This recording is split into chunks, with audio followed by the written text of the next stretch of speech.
This is Caitlin, your host of the NoSleep4Dramas Podcast, where we get no sleep and survive on coffee to watch just one more episode at night. Hello, and welcome back to another episode of the NoSleep4Dramas Podcast, and we have a very special episode today.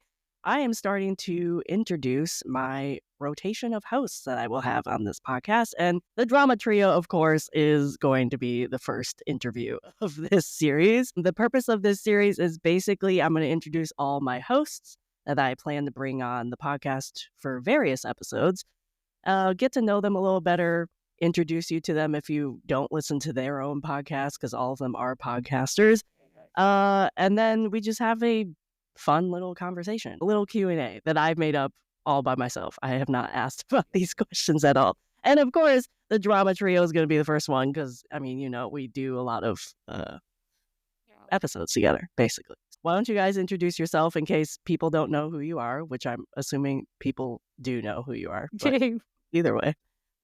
Jess, do you want to go first? Do you want me to go? Okay, I'll go first. So my name is Jessica. I live in the Sunshine State in Florida in the United States, and I'm the host of the Daebak K-Rambles Podcast, where we review mostly K-dramas, some C-dramas, and I love being part of the drama trio. This has been such a wonderful part of my life for the past year and a half. Yeah. Has it been? I thought it would have been longer already. Right? Has it not been longer? It feels like it's been longer. Not in a bad way, though. In a good way. It feels like it's been longer. So, I'm Liliana, the host of the Tea and Soju podcast. So, I am originally from Portugal, but I unfortunately live in the UK, nowhere near as sunny as Florida.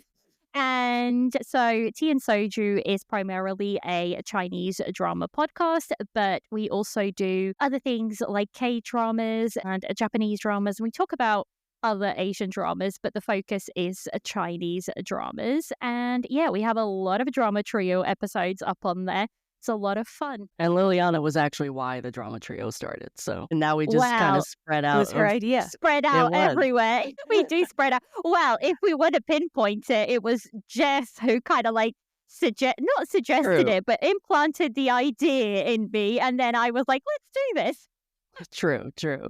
And if you guys don't know me, I'm Caitlin. I am the blogger of NoSleep4Dramas blog. Recently started the podcast. It's almost been a year since I started the podcast, and I live in Chicago, if anybody wanted to know. Sorry, I started saying like where we were from. Yeah. Okay. This episode is basically just going to be a bunch of questions that we're going to rapid fire and have this normal conversation. Kind of just have a easygoing episode, ease everybody into, I should say the year of 2025, but we're almost at the end of January when we're recording this, but still, yeah. So just to have a normal conversation. So the first question that I gave to you guys is talk about how you got into dramas in the first place. Nice. You get do you want me? I can go first. No, you can go first. I love to hear everybody's stories. I've heard it a couple times, but I love to hear it because I think it's been a while since I've heard Liliana's. Not since her first or couple of episodes on Tea and Soju. Yeah. I don't think I talk about it that much anymore. So basically, I have been like a fantasy watcher since I was very, very young. And this goes to show when I got together with my partner all the way back in 2011. It's been a hot minute. We've been together a really long time, but he was an avid anime watcher. And, when you meet somebody, you kind of want to know about their interests and whatnot. So he suggested I try one of the animes that he loved, and I did, and I really enjoyed it. So I started watching a bunch of anime.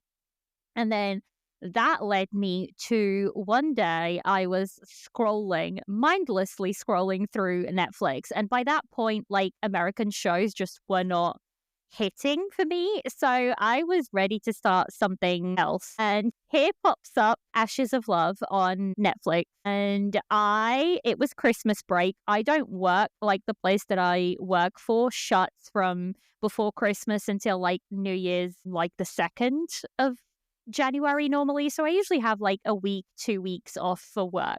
And I had nothing to do. So I binged Ashes of Love in a mindless fever. I was up until like 7 o'clock in the morning, and then I slept for 3 hours and went right back to watching, and I was wide awake.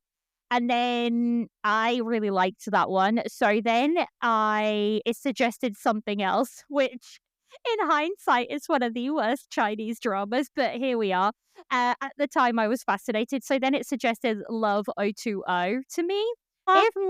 Yeah, this is funny now. This is hilarious because if you know me and you know Tea and Soju and you know me as a host, you guys know that I don't like Yang of an actor. Like, man is a block. Like, his acting is just not for me, and I'll just say that. But at the time, I was like, oh my God, this is great. It's not. Don't watch Love 020. It's not great. So, but at the time, I really liked it. And then Netflix just kept churning out, other suggestions. And I went down that road. So that's how I got into like Asian dramas. I can thank my partner, I suppose, because if he hadn't introduced me to animes, then Netflix wouldn't have introduced me to Chinese dramas and then K-dramas. Yeah. True. He changed your algorithm. He absolutely did. He absolutely did. So for me, I graduated college in 2011 and I started my first big girl job that was full time. And I realized when I got home, I had all of this time. I had all this extra time. I was like, what do I do? What happens now? There was nothing to study for. There were no tests. There was nothing. I was like, I come home and do what? So I started watching a lot of stuff. Like I started watching. So in the intervening time between pressing play on my first K-drama, it went like this. I binged True Blood. The over the True Blood. I forgot that part. I binged True because Blood. I watched True Blood, and that is a fever dream in itself. It was literally we call it a fever dream because I watched it so fast, and I think I didn't even watch it on a reputable site. I think I bootlegged it. It was crazy. It's that racy vampire show on HBO. And then I watched a French movie called Heartbreaker on Netflix. And then I watched the BBC Robin Hood show on Netflix before Netflix was like, she is watching things from other countries. And it suggested that I watch A Moment to Remember, which is the 2004 melodrama film starring Son Ye-jin and Jung Woo-sung. And that was a really, really freaking sad movie. It was so sad. And I loved it. It was really strange. And I rated it out of 5 stars on Netflix. Back then, you could rate things out of 5 stars. And it gave you really good suggestions from their algorithm versus the thumbs up and thumbs down that they have now. And after that, Netflix was like, you should watch Lie to Me, which is the first K-drama I ever pressed play on. It's from 2011. It stars Yoon Eun-hye and Kang Ji-hwan. And that was it. Like, I loved it. I thought it was so interesting. There was a lot that I didn't recognize. It was a culture shock. And after that, I watched Boys Over Flowers. The rest is history. Yeah, Boys Over Flowers was mine too. But I watched it cut up into a million pieces on YouTube in 2008. So the kids don't know about that. I still have no idea how I found that. Like, I have no idea what type of algorithm on YouTube brought me to that because I wasn't in the K-pop then either. Okay, I just randomly clicked on this like 5-minute thing of the first episode of Boys Over Flowers and it brought me to a playlist of the entire I'm not drama. sure if you could fall into something like that anymore on YouTube. Right. Yeah. No. I agree. I definitely agree. Yeah. Because, like, you'd have to be on your homepage. Like, your homepage is basically the suggestions on YouTube now, and it wasn't back then, if I remember correctly. I honestly still have no idea how I found it or found that playlist, but apparently somebody wanted me to find it. Because at the time, also, it's like, I'm trying to remember when Netflix started. Because, like, when Netflix first existed, it wasn't a streaming site. It was order DVDs. So yes, I know. That's how I used to watch CSI with my family with those DVDs getting sent through the mail, and each DVD had 4 or 5 episodes on it, and we would blast through them, then go stick it in the mailbox so we can get the The Yeah, next few episodes. I did not get Netflix. My family did not get an account on Netflix until it was a streaming site. My friends had the DVDs and stuff like that, but we didn't really use Netflix or any streaming site until later. I was in college when we got it. Yeah. I Yeah. don't know if Netflix as a DVD thing was a thing in the UK or Portugal. I don't remember that being a thing here, so I don't know if it might have just been an America thing. I don't know. I don't know. It could be. It could be that I just didn't come across it because I know Netflix as, I've always known Netflix as a streaming platform. And although I don't know the dramas broken up into little bits for like Asian dramas, I do know that for like back in the day when you used to download torrents and like go and find little bits and bobs to watch shows, Right. especially for American shows, because I couldn't get access to a lot of them. So I would go and like download torrents or watch them stream live. People would stream them live and I would be like watching it. So there would be me awake at like 3 a.m. to watch the latest episode or something. That's how not for Asian dramas, but prior to that, I do remember that era. VHS? VHS tape. I used to go to like secondhand shops and buy them for like 25p and watch a bunch of movies that way. That's what I grew up doing. So that was my version of getting, DVDs or whatnot for a very long time. Yeah, I mean, like my family has always been a big movie TV people. My parents still have DVR, but we had DVR. We recorded a bunch of stuff, but for some reason we never got streaming. Like we had DVR for the longest time because it came with our cable. Set the Patriot to record. Yeah, like literally, I don't know. I really don't know why it took us so long to get streaming. But yeah, they're playing the Rocky series over July weekend. You literally, like, half the stuff is my dad records it in 3 o'clock in the morning, and it's really random stuff. Like really, really random stuff. He definitely recorded probably Rocky and the Patriot. Like, I don't know. He has so many weird movies, and then half of it's like the History Channel, and the rest are murder shows, like BBC murder shows. They're really into PBS. Is DVR still a thing in the States? Like, do people still?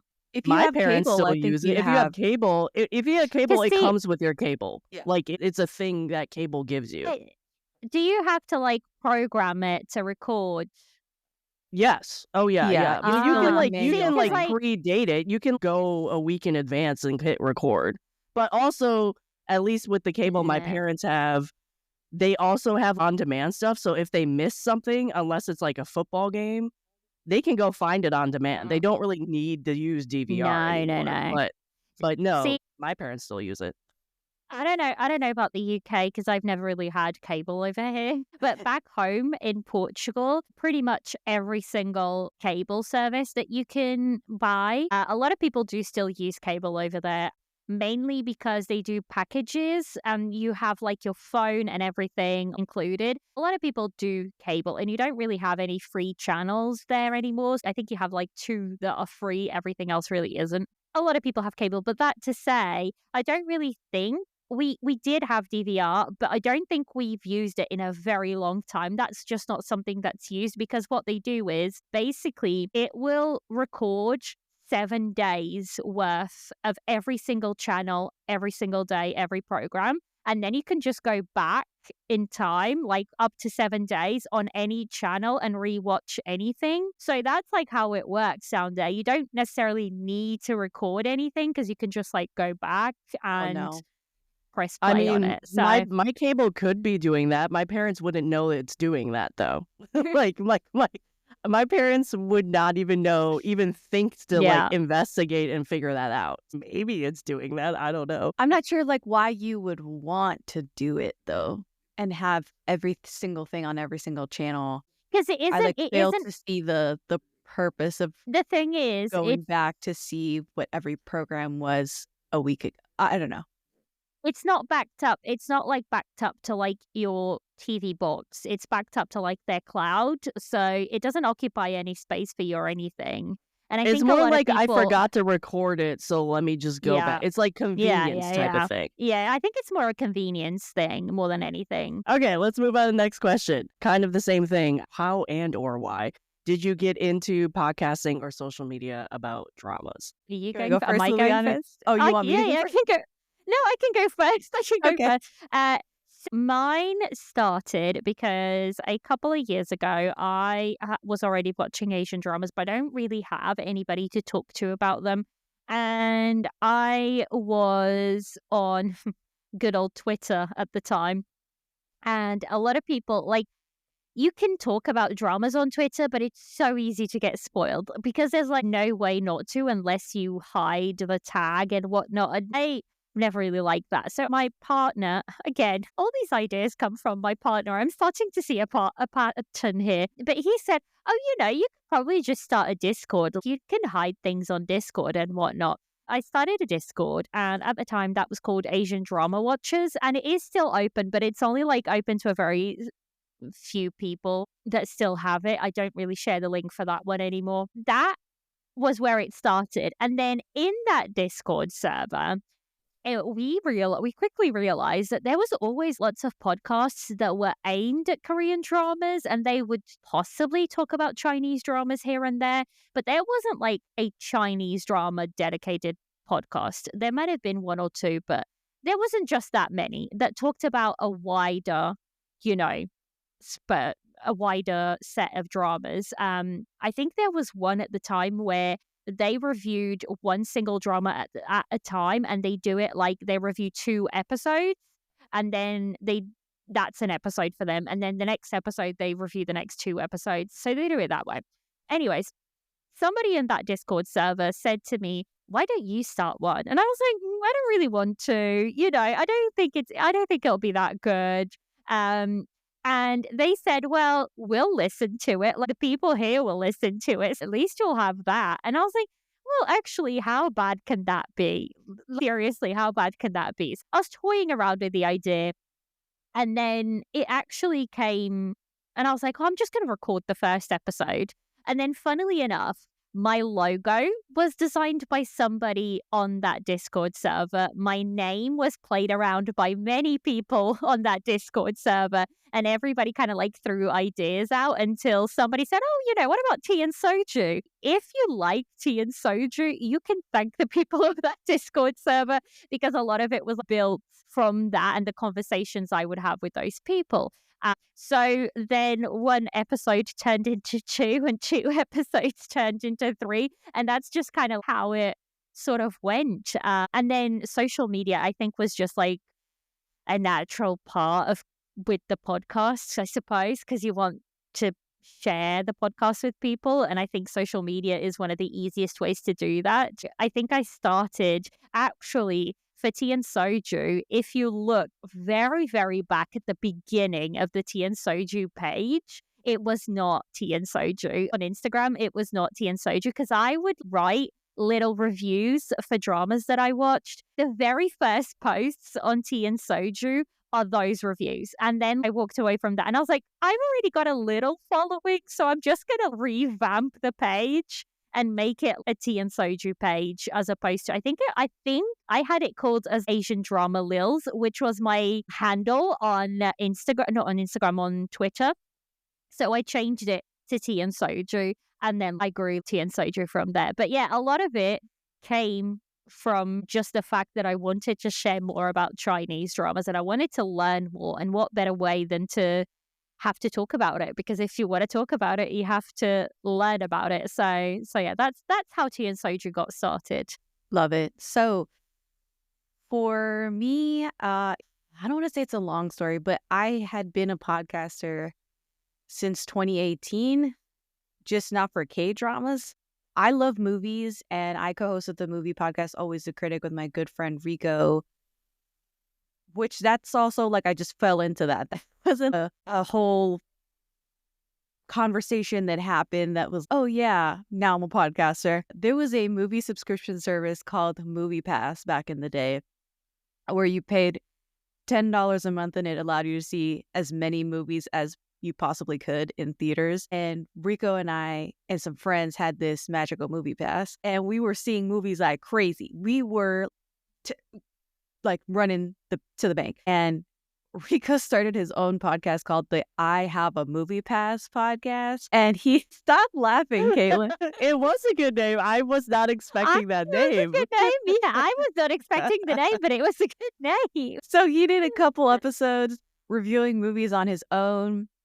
And then he invited like his brother Miguel, who's been on my podcast a bunch of times, on Daebak a bunch of times. And he invited his sister as guests. And then Rico, of course, started tapping into our friends group to guest on movie reviews with him. And I guested on, I think, Deadpool 2 review. And it was so much fun. And it's about like an extension of conversations that we were already having, you know, very natural. And then Rico asked me back for the next few reviews until finally he just stopped asking. And I was his co-host for I Have a Movie Pass podcast.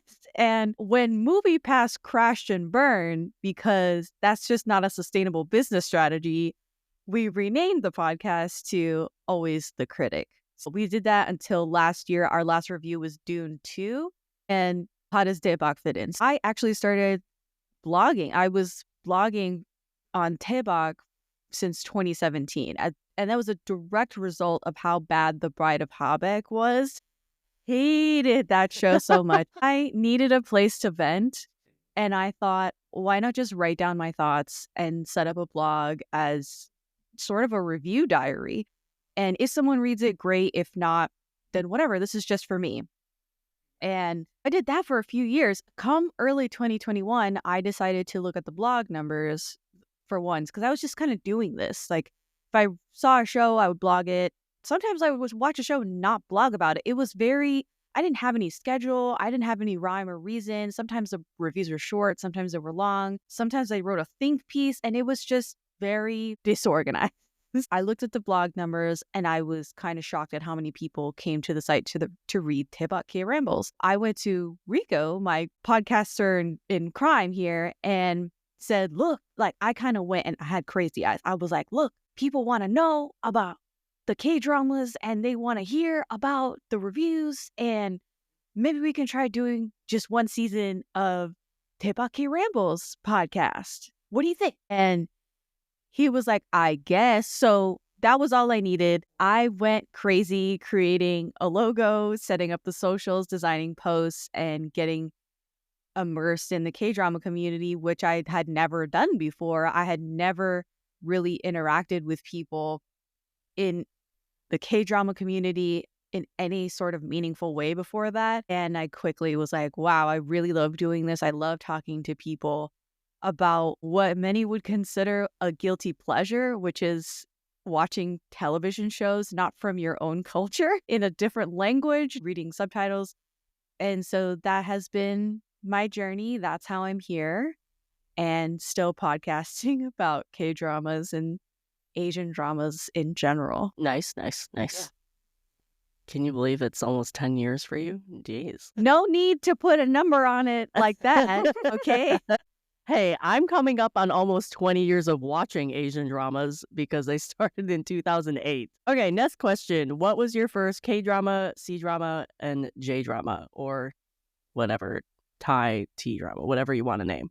Okay. So my first Chinese drama was, I've already said, but Ashes of Love. That was my first Asian drama, first Chinese drama. My first K-drama was Strong Woman Do Bong Soon, or Strong Girl Do Bong Soon. Some people say woman, some people say girl. But yeah, that was my first Korean drama. That was a wild ride and a half. And that's how I got into K-dramas, was through that one. Nice. And then J-drama, I really cannot remember what was the first J-drama I watched. Really? Really, I cannot. I was trying to rack my brain, and I was trying to look on my drama list, but there's no way to know, because my drama list, I didn't start using that until much, much later into watching Asian dramas. So I don't actually know what my first, any other drama. I don't know what was my first. Those are the only two that I know. I don't know if maybe they must have. Well, what was that anime that you first watched? Bleach? Bleach. Was it Bleach, the first one that I watched? It was either Bleach or One Piece. It must have been Bleach. He must have said Bleach because that's one of his favorites. So I think it was Bleach that I first watched, and then I started watching One Piece. But yeah, see, Bleach only has movies, and that's pretty recent. So it wouldn't have been like any of the remakes for animes or anything like that. I think it was something like Wake Up Call. It might have been Wake Up Call because that was on Netflix. So it might have been that one, but I don't know. I do not remember any others. I just remember like my first Chinese drama and my first Korean drama, which is tragic, but it is what it is. Like, it is what it is. All right. Well, for me, my first K-drama was Lie to Me from 2011. And my first C-drama, I actually went back and I looked it up. It was Empresses in the Palace from 2011. And this one, I feel like I've said this story. I don't know where I said this, but I'll say it here. This one, I was in my first apartment here in Orlando, and I watched it on Netflix. But Netflix, for some god-awful reason, added Empresses in the Palace and cut it up, edited it down from the original runtime and the original episode count. And so I was watching it, and it felt like large swaths of the show were missing. And I was like getting through it, and it was very herky-jerky, and I was like, God, this is so weird. I feel like I'm missing. When did this happen? They're referring to something that I never saw. And come to find out, I looked it up, I finished it, and then I looked it up online, and people were like, why did Netflix do this whole like botched editing job and cut it down? It didn't need to do that. And I was like, oh my God, why did they do that? So I really need to go back and rewatch Empresses in the Palace in its original form. Do you want to know something? Empresses in the Palace is on my list for like throwback dramas to review for Tea and Soju. It was amazing. There you go. It was amazing. I'm just upset that Netflix decided to do that. Maybe you need to come and review it with me. Maybe. Because I thought it was really excellent. I was just so that's a really long lost. one as well, isn't it? I think it's like 70-something, maybe 80 episodes. It's like, and it's maybe that's what they thought. long. They were like, oh, if we add this to Let me our catalog, the Western audience is going to sit through 70-something episodes or however many episodes it is originally. Right. And I think they underestimated the fact that we need storytelling. 76. We need cohesive storytelling. And I feel like it would have taken a freaking long time to do the edit job that they did. Probably. So, do not watch it on Netflix then. Yes, I mean, I can't definitely. imagine that they still have that. They do, apparently. And the shortened version that I watched? I don't know. Let me see. I'm going to open it. And see what it says on there. So it says, why? That's bizarre. Why is it not showing? Oh, maybe it's not available for me because it's not showing the episodes. So maybe it's not available in the UK.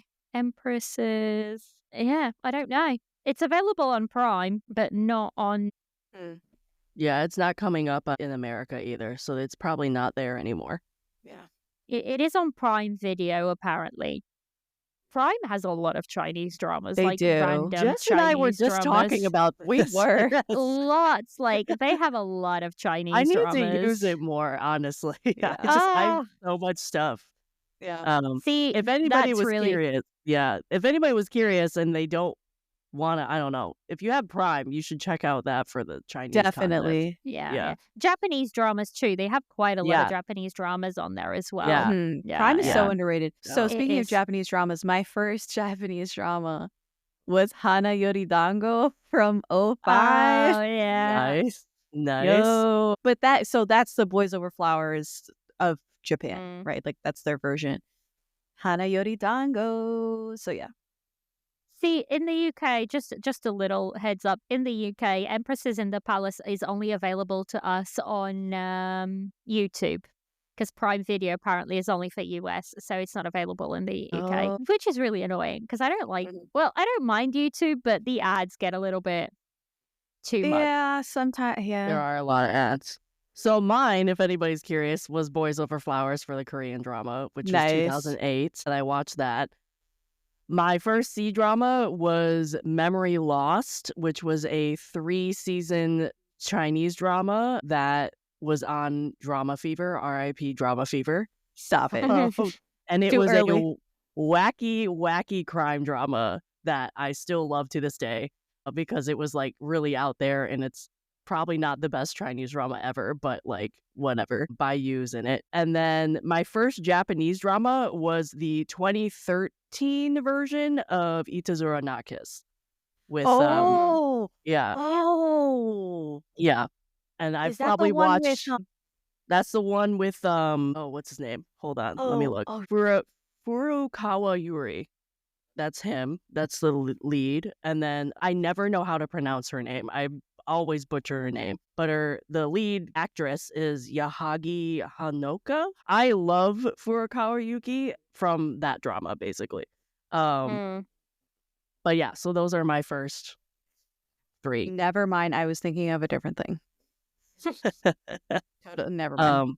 And then at this point, I probably have watched like every version of Itanora na Kiss, including the anime, except for like the really, really, really old Japanese version. I don't think I've ever been able to find that in good quality anywhere. So I don't think I've watched that, but I think that's the only version I haven't watched.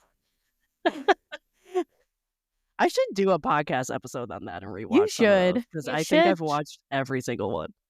You should. Anyway, next question. What drew you to Asian dramas? And then we can also rope in what drew you to do content about Asian dramas, which you kind of answered already, but we can answer both of those. For me, I think, like I said, I was already like, I don't know, American shows just weren't really doing it for me. And when you first discover Asian dramas, everything is new. Like, regardless if it's a modern and you can kind of connect the dots, you can see similarities. It's a whole different culture. Things are done differently. Stories are told differently. So to me, I was really drawn into that. And also, one of the biggest, which is not now, but back then, one of the biggest draws was the fact that I could watch a whole season, finish it, be done with the show, move on to the next show.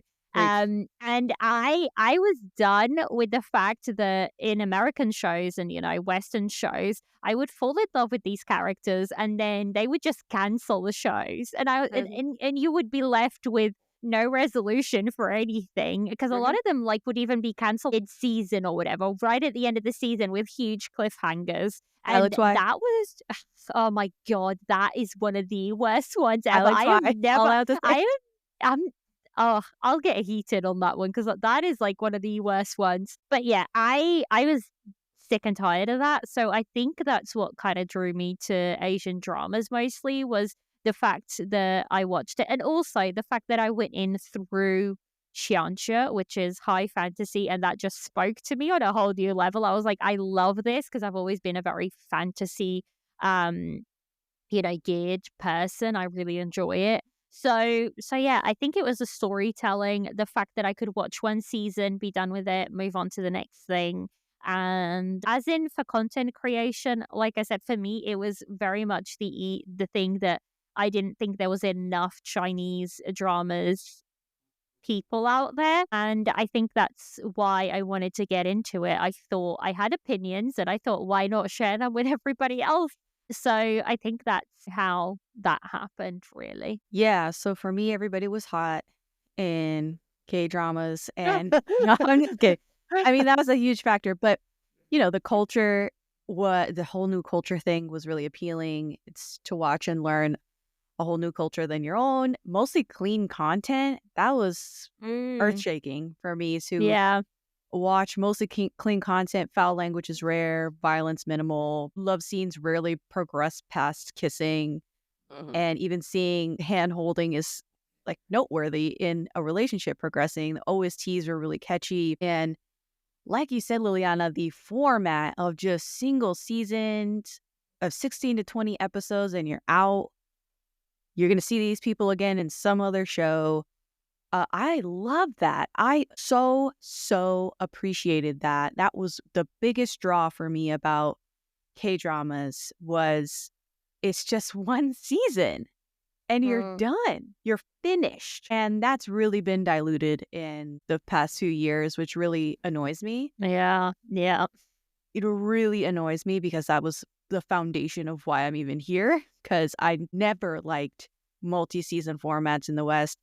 Because you would have conversation with people who would be like, you got to watch Friday Night Lights. Friday Night Lights is one of the best shows out there. Season 1 is perfect. You got to get, so season 3 and 4 is really good too, but you got to get through season 2, which is so bad. There was a writer's strike and they just went off the rails. It's not a good season, but you got to get through season 2 to get through season. Fucking hate those conversations. And it's like that for every single Western show that you talk about or have a conversation. And it's usually the second season too. It's usually like the second season's horrible. You have to get through it. You have to get through it. There's a writer's strike. Oh, they changed directors, they changed writers, they changed actors. Someone got fired. Blah, blah, blah. I hated it. It was the inconsistency. And sometimes they just cancel a show. It was a good show and then they cancel it. Why? I never liked that. It never appealed to me. I was always a movies person. I loved having a complete arc, a complete story in one go. And that's literally what I got with Korean dramas. And I hate to say, like, it's changing. It's changing because of Western influence, Western money, Netflix, all the rest. A lot of addictive properties about K-drama. Every episode ends on a cliffhanger. That's all part of the fun of watching K-dramas. And so that's what drew me in. As far as being a content creator, I never considered myself a content creator until I had to explain what I did to people on my weekends. Then I was like, I create content around K-drama. They'd be like, so what are you doing this weekend? I'd be like, oh, I'm podcasting. So it's really difficult. So you just kind of have to be like, oh, I'm a content creator, just to make it easy. But I did it because I was doing it anyway for the blog. Right. Without any audience. I didn't think I had an audience. And so when I figured that there was at least a couple of people raving to what I had to say, I was like, oh, okay, well, I'll just turn it into a podcast, because that's what I was doing weekly anyway for movies. And I really enjoyed it. I was like, why not do this podcasting thing? I really didn't do much research on what other K-drama podcasts were out there until I opened the socials. And then I was like, oh, let's see what's out there. Let's see what friends I can make. And then I was like, oh, there's not a lot, because I was coming from the movie space. So you throw a rock and you hit a movie podcast. I was still like, oh, it's a pretty small community, but more than I thought. And it's been such a fun ride. I really enjoy hanging out in this community for the most part, except for TikTok. TikTok's like Wild Wild West. But yeah, I kind of feel like I've thrived. Yeah, you really kind of start the socials to find other people to talk. You might be creating the content for your own pleasure of talking about stuff that you want to talk about. You really create the socials to find other people to talk about with, other than just pouring it into a microphone or a blog. And that's my opinion of it. Some people do create the socials to promote what they're creating, but I think a lot of people just do it to find other people, and then you can talk about, squeal about things as you watch stuff. Next question. If you could go back and start your podcast or TikTok or whatever over, what would you do differently? And would you even do it at all? No, I wouldn't, because I think all the choices that I made, whether it be the podcast, TikTok, whatever, it's kind of led me to where I am now, and it's led me to meet a lot of really good people that I really enjoy talking to. And that alone would be a reason for me to not want to change the trajectory. I liked it with all its bumps and whatnot. I liked the trajectory that I had, what I create. So I don't think I would. I don't think I would change anything for it. Even if my very first episodes sound, goodness gracious, like night and day. I had to listen to one of my very early episodes for something, and I was like, oh my God, what is even happening? So that alone has shown me where I started and like where I am now. And I don't mind it. So I don't think I would. I don't think I would change anything. I literally thought you would Literally, when you were like, no, I wouldn't do it. I literally thought you said you wouldn't start your podcast at all. Oh, no. same. I thought I was the only one. I was like, oh, that's aggressive. No. God, if that was my answer to that question, I would not be sitting because I would just not be doing the podcast at all. Right. No, I would not change anything about it. I don't think. For me, I wouldn't change anything. I feel like I'm still the same person that I was when I started the podcast. And if I look back at the stuff that I was posting on my Instagram story 3 years ago, it's still the same stuff. Like, I'm still the same person. I feel like I haven't changed much. And so I wouldn't change my approach. And I think the only thing that I would do differently is I probably would rethink doing TikTok because it's probably a little more stress and annoyance than the other platforms. And that's just simply because I met more toxicity on TikTok than the other platforms. Right. So that's pretty much it. But am I sitting here going like, wow, I wish I didn't have a TikTok or whatever? No, I just feel like it's just difficult to create community on TikTok versus the other platforms, if that makes any sense. I would have started the podcast sooner, I think, because I was doing the blog for 4 years before I started it. So I probably would have started the podcast sooner and maybe YouTube sooner. I'm still kind of trying to figure that out and if like I like it or anything yet, but maybe start that sooner. But definitely I would have started the podcast a lot sooner than I did. Okay. I can agree with that. I think I probably should have started sooner than a year into the pandemic, if that makes any sense. Because I was already podcasting and I was already blogging since 2017. So I don't know. Maybe I should have done the podcast. I don't know. It didn't occur to me. It just didn't occur to me. Right. Yeah. Okay, what's the next one? What keeps you motivated to continue making content about dramas or continue doing the podcast? I think the fact that I still enjoy dramas and I still get excited about them is one of the major facts. I've always said the day that I don't enjoy it anymore, I won't do it. And I think to me, I have to be enjoying the dramas. I have to be enjoying creating that content. If it doesn't bring me joy, if it's leaning more that, oh my God, it's really stressful, I don't want to do this, I don't want to be sitting down and podcasting, then that's when I need to reevaluate, priorities and whether I should be doing or not. But that, along with the fact that people reach out and say, I really enjoyed this drama because you mentioned it. I would have never thought about this drama if you hadn't mentioned it. I had somebody actually reach out. We did our year-end wrap for 2024 for like Asian dramas in general. And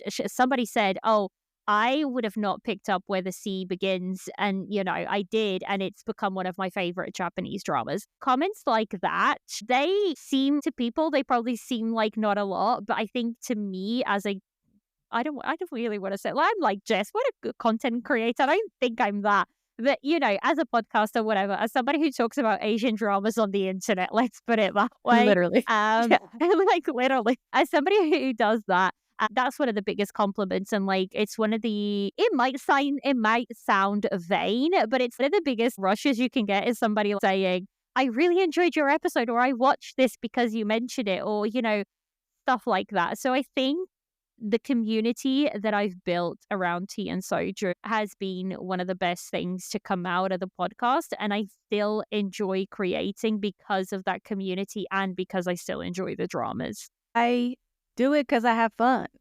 Yeah. I love talking shit. Right. I've said that so many times. I love talking about dramas. I love watching dramas. And I wouldn't do it if I wasn't having fun.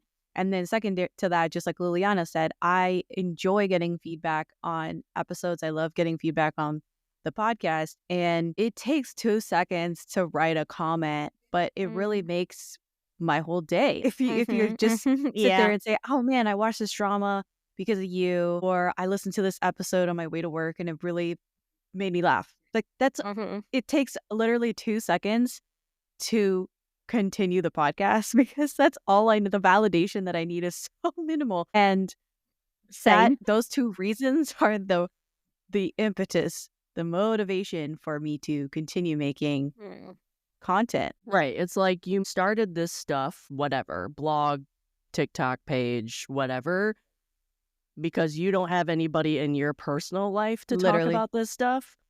And so when we get those comments, because we are very aware if we are in that boat and we start making content because we don't have anybody to talk about, obviously the people who are listening or watching have that same commonality. Yeah, of course we like comments like that because it's like, I don't know, Yeah, we're filling a space. I go through my days not talking about K-dramas. Exactly. T-dramas, nothing. I can go entire months without talking about it unless I have this outlet. So, it's touching to hear these comments and feedback from people that also have nobody else to talk to about it, and they feel like they're in the room with me when I'm doing a podcast episode. Right. Yeah. That's awesome. Also, side note, congrats, Jess, for passing that milestone. 100K. It was like, what did I do? 100K. We should have seen my crazy. Congrats. Yes, thank you. I surpassed 100,000 downloads on the Daebak K-Rambles podcast, which is really a nice milestone. I'm shocked and touched, and thank you guys. Anyway, moving on.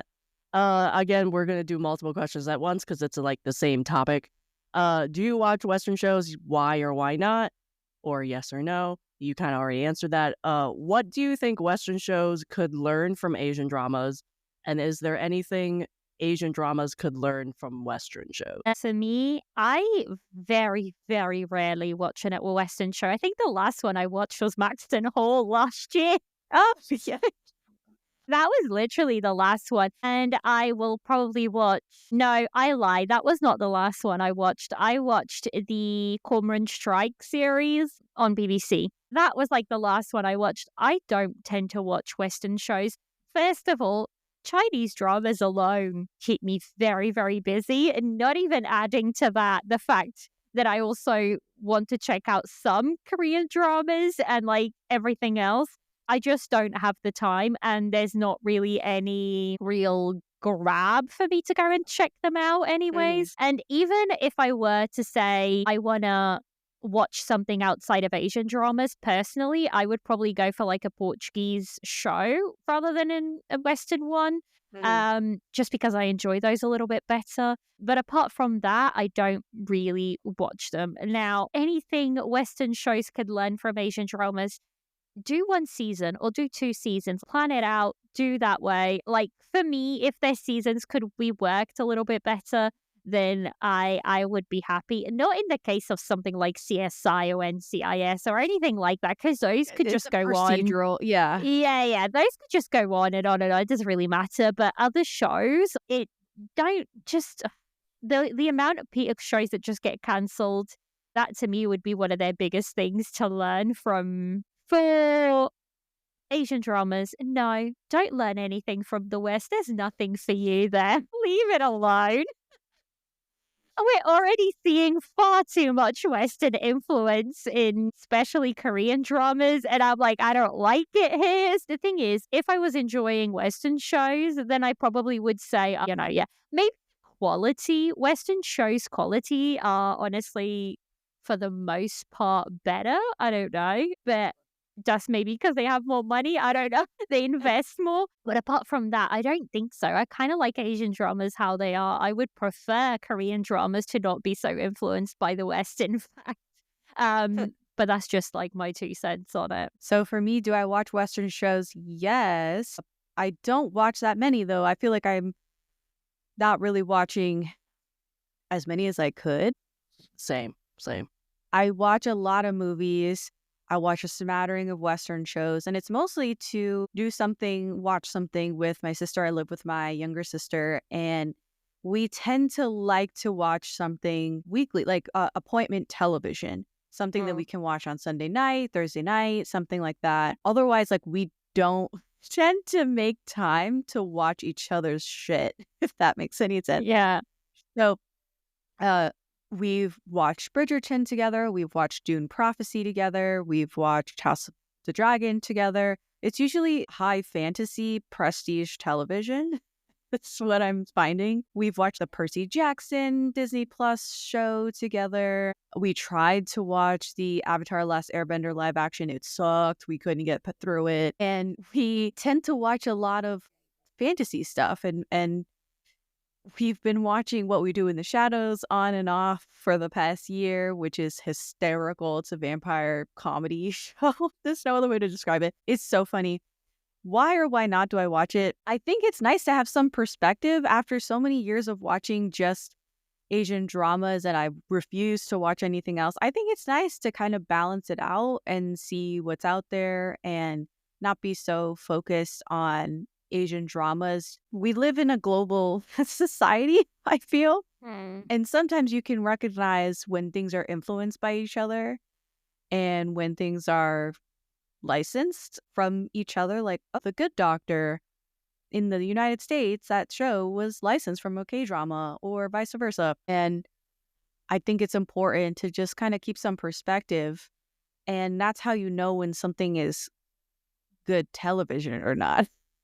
Is if you're watching a variety of things. And so that's how I feel about Western shows. And that's kind of a recent thing for me. What do you think Western shows could learn from Asian dramas? Anything Asian dramas could learn from Western shows? I think Western shows in general are a little more muted.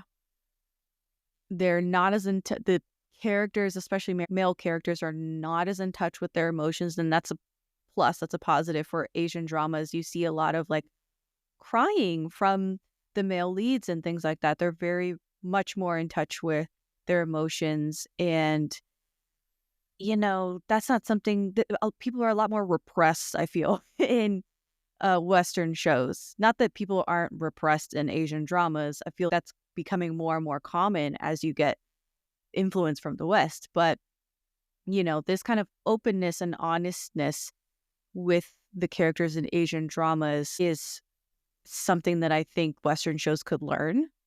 And then for Asian dramas, I think they need to learn from Western dramas. Less is more. And I'm talking about runtime. 1 hour or less, motherfuckers. That's true. That's Do true. not Yeah. give me an hour and a half long episode. That is a film. Do not give me an hour and a half, an hour 15. Okay. I'm talking hour or less. That is what I think Asian dramas could learn from Western shows. Should we say K-dramas should learn from Western True. shows? Because that's C-dramas don't have this C-dramas. That is one of my biggest pet peeves as well. I hate long episodes. I just don't think there's any necessity to them. If you want to do longer format, do 20 episodes, do 25 episodes at 40, 45 minutes. Do it that way. I will be fine with that. Don't do these like hour and a half, hour 50. Like literally some of the episodes I was watching from some of the K-dramas last year, they were 1 hour 55. And I was like, why? Why? There's just no need. No need. No need. The only time that Western shows will really go over is a season finale. Yes. Or but that's maybe warranted. Like the first episode of a season, maybe you'll have over an hour. But those are warranted and acceptable because they are, beginnings and conclusions, so to speak. Like you might need that extra time to kind of wrap things up or get things started. I'm cool with that. But K-dramas seem to do it the other way. It's like they start at like an hour and then in the middle they have like hour and a half, hour 40 episodes, and then they bring it back down again. I was like, there's no need. There's no need. So yeah, I absolutely agree with you on that one. Yeah, I do watch some Western shows. Mostly it's like this show's still going on. I should probably still watch. Like for example, Murders in the Building. I haven't watched the season 3 or season 4, but I enjoyed season 1 and 2. So I want to keep watching it, and it like I know it's going to end at like season 5 or 6. The other thing is my parents still watch watch Western show. I shouldn't say still watch Western shows. I have gotten them to watch some Asian dramas and some Asian movies, but I know it, especially my dad, because he watches a lot of sci-fi stuff and a lot of fantasy stuff. And growing up, that was kind of our thing. I would watch Star Trek with him. I would be the one that went to watch more of the sci-fi Dune stuff. We were really into Dune together. So if he calls me up and he's like, hey, have you watched Dune Prophecy yet? I'm like, okay, I have to go check out that show. It's that type of thing where it's like, okay, my dad really wants to talk about this show, and it's very clear that no one else is there to talk about it with him. So, and we watch like Game of Thrones together and stuff. So that's kind of how I have, and why I'm still watching Western shows is it's mostly my dad. If he calls me up and is like, watch this show, I'm like, okay, I have to go watch this show now. And mainly if anybody, like that's how I got into Bridgerton. My friend made me watch the first season, binge the first season with her. And so I'm like, okay, I guess I'm watching Bridgerton now. So that's pretty much watching Bridgerton. Actually, we talk about Bridgerton. We do. Whenever it's the season for it. Yeah. So, but it's only a handful of Western shows. I don't even know how many, like growing up, I used to watch all the CSIs and all of the Bones and all of whatever. CSI is still going on, of course. I probably could still be watching it. My dad really, really wants me to watch the Star Trek shows because, again, he's watches them. And so I like, what network is that on? I think it's Paramount. It's the CBS one. I think it's Paramount now. All right. I always thought those were on the Sci-Fi Channel. No, not the reboots. But now everything's on Paramount because I think CBS has bought the rights to everything. I used to watch a ton of British shows, so I have Doctor Who I still need to catch up on. I have like 6 seasons of Doctor Who I haven't watched. I haven't watched anything. Back. Yeah, since Peter Capaldi has became the Doctor, I didn't watch anything past him. What Doctor are we on now? Oh, like 20 something? What? No, not 20 something. It's at least 15. It's at least 15. Because I think Tenet was the 11th or 12th. I think Tenet was the 11th or 12th, and then Matt Smith was 12th or 13th. So we're at least at 17. Oh my Lord. I want to say 14. Yeah. 14. Okay. Oh, yeah. God.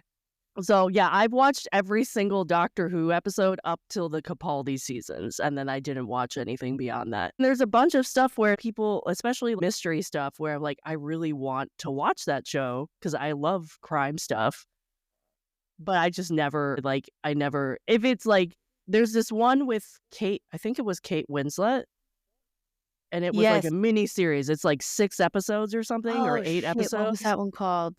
And my parents watched it and they're like, you have to watch this show. And I still have yet to watch the show. So it's like that type of thing. If my parents tell me to watch it, I have to watch it eventually. But other than that, I really don't watch Westerns. It's like a handful of stuff. And also it's like, if I had already started the show, I might as well finish it, unless it's like 25 seasons, Grey's Anatomy or something. I'm never going to watch that, go back and watch all those seasons. Yeah. Oh, and I have to say also, I am constantly rewatching Seinfeld, and I'm constantly rewatching The Twilight Zone, the original Rod Serling Twilight Zone. So those 2 things are constantly in rotation.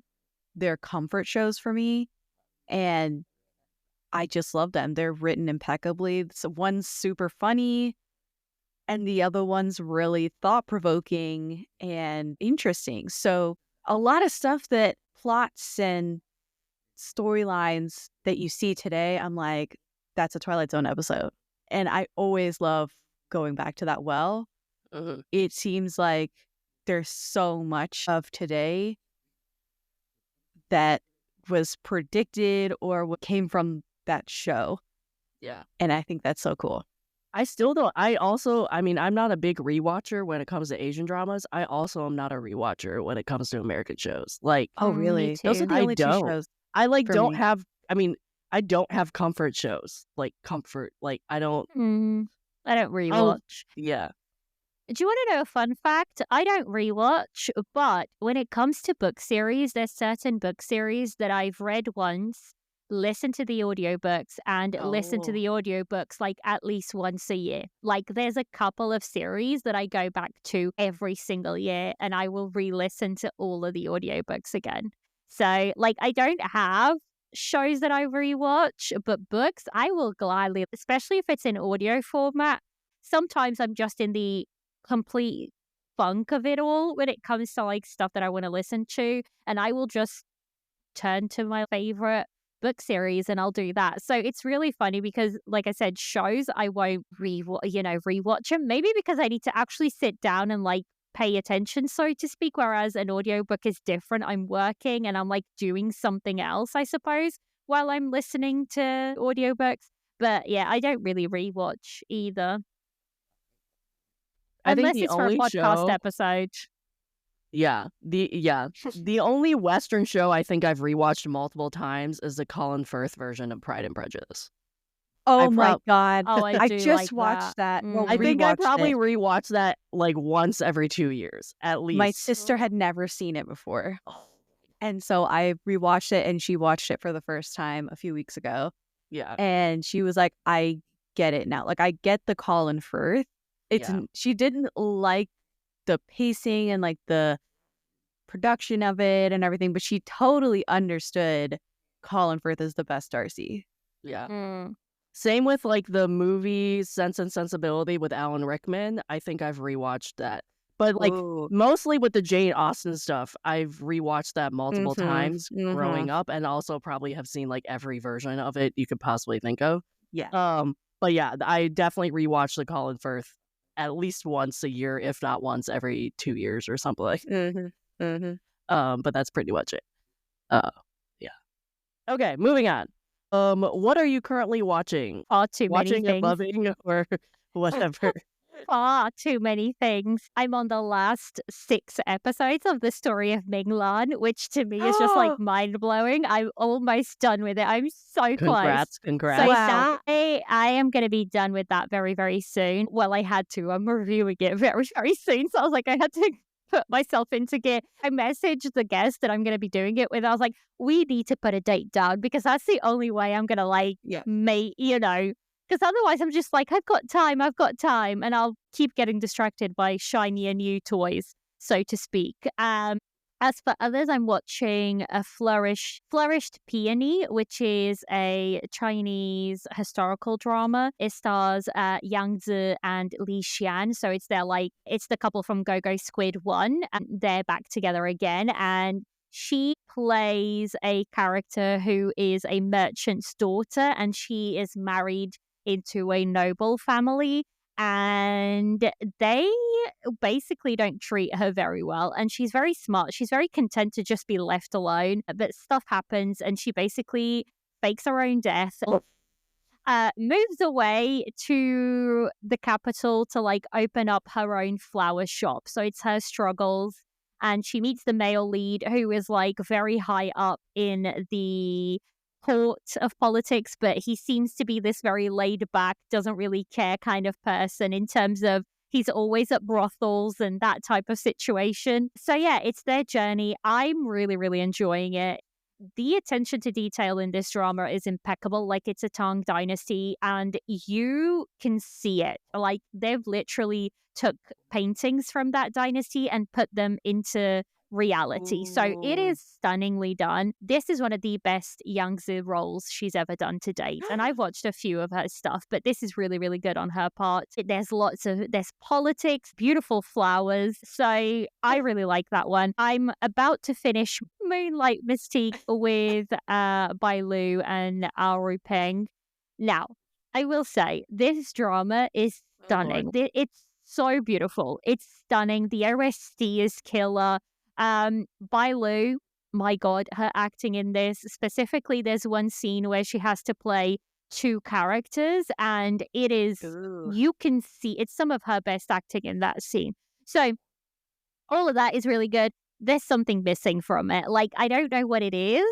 There's something missing. I don't know if it's, the story is a little bit clunky, but yeah, I'm still enjoying it.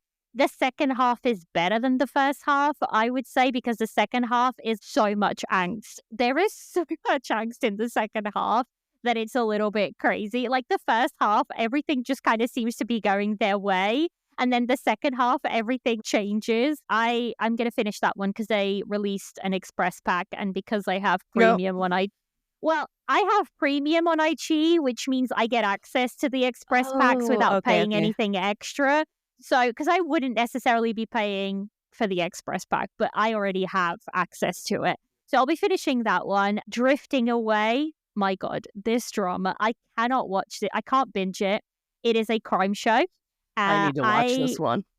I am watching it like very slowly. Basically, the start of the show is about these 4 killers and they go out, they work together, they go out. I don't think this is a spoiler because this is like the setup and you know straight away from the first episode who the killers are and what they do. It's set, I believe, in like the late 90s, early 2000s, and it follows the story of these 4 killers and they basically go out and they find women, they grab these women, they come back, they torture them, they kill them, they break them into bits, and they put them through meat grinders, and they chuck them down toilets and like put bags all over the place so you can't find the bodies. So I say that to say, do not take this show lightly. Look at the trigger warning. This is a heavy watch.